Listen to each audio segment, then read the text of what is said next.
certainly stronger than the problems.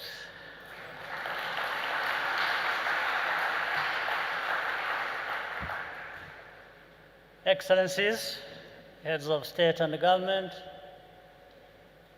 Excellency Macky Sall, President of the Republic of Senegal, Excellency Nana Akufo-Addo, President of the Republic of Ghana, Honorable Mia Mottley, Prime Minister of Barbados, my sister, Excellency Ursula von der Leyen, President of the European Commission, Excellency Moussa Faki Mahamat, Chairperson of the African Union Commission, Professor Ugur Sahin, Professor Oslem Turesh, founders of BioNTech, heads of state,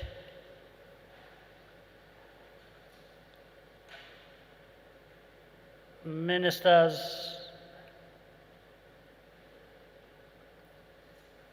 Annalena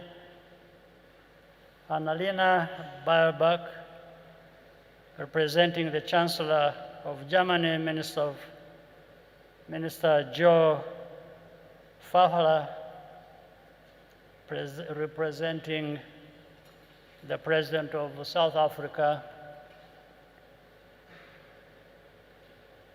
Minister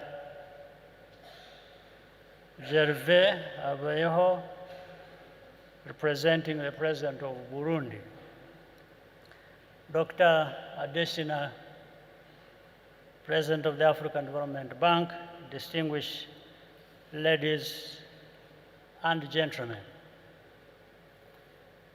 First of all, I want to welcome you, particularly the heads of state and government who have joined us and the leaders of international institutions.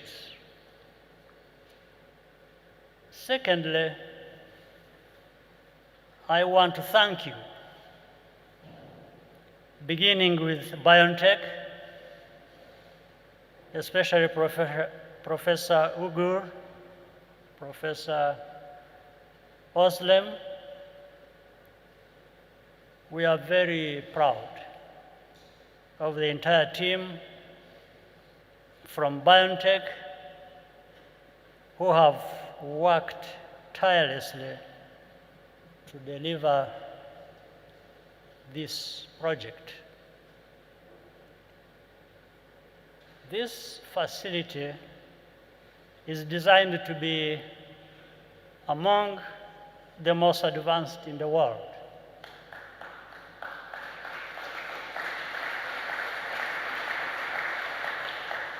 Most of the staff are from Africa, including the site manager, an engineer from Nigeria. The quality is exactly the same as you would find anywhere else. Vaccine inequity hit Africa hard during the pandemic. We found ourselves knocking on every door in search of doses. The situation was intolerable. And the African Union came together to make a firm commitment that we would not allow ourselves to be in that position ever again. That is how Rwanda, Senegal, South Africa, Ghana came to be pilot countries for vaccine manufacturing.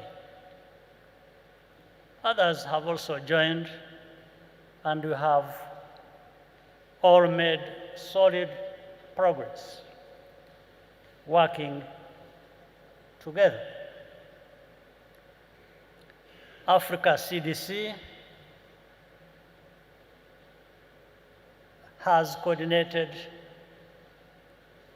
the partnership for Africa vaccine manufacturing led by Dr. Jean Kasser.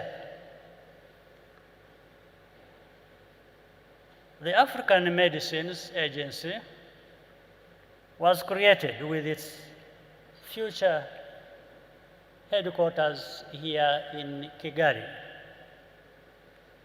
I commend the chairperson, Musa Faki, for his steadfast support and being a force behind all these efforts, as well as the African Union Special Envoys who helped steer us through very uncertain times. You may remember that the consensus at first was that mRNA vaccines could not even be administered in Africa. It was said to be too complicated for our health systems. Then, when we embarked on this journey to manufacture these vaccines on our continent, we were told that it would take a minimum of 30 years. That was all wrong. It is possible. And because it is possible, it is also necessary. What BioNTech's partnership with Africa demonstrates is that vaccine technology can be democratized. But you could not have reached this point without a wider set of partnerships. The world mobilized quickly and effectively to support the African initiatives. President Ursula von der Leyen, I want to personally thank you for your personal involvement, but working together with other partners in the European Union, you became instrumental in initiating the collaboration with BioNTech. And the European Commission has provided crucial support to Rwanda to build our regulatory capacity, support skills and training, and fund research, as did the European Investment Bank. Many individual partner countries stepped up as well, but today allow me to single out Germany, which immediately put in place an extensive cooperation program. The World Health Organization has supported Rwanda's regulator to work toward ML3 status in record time. The African Development Bank took the lead in establishing the African Pharmaceutical Technology Foundation, which will also be based here in Kigali. We thank the African Development Bank. And the International Finance Corporation has been with us from the beginning, helping Rwanda to map out the long-term vision for our pharmaceutical ecosystem. I am pleased to announce that Rwanda is moving into a new phase of collaboration with IFC to ensure that BioNTech's investment is just the first of many. If time permitted, I would highlight many other contributions, such as those of Gavi, CEPI, and the Global Fund. The reason I wanted to mention all this is because the real success factor in today's milestone is trust and cooperation. And we will need more of that if we want to ensure that Africa is ready and resilient no matter what happens in the future. The presence here of our sister Prime Minister Mia Mottley of Barbados signals that the concern for health equity extends beyond our continent.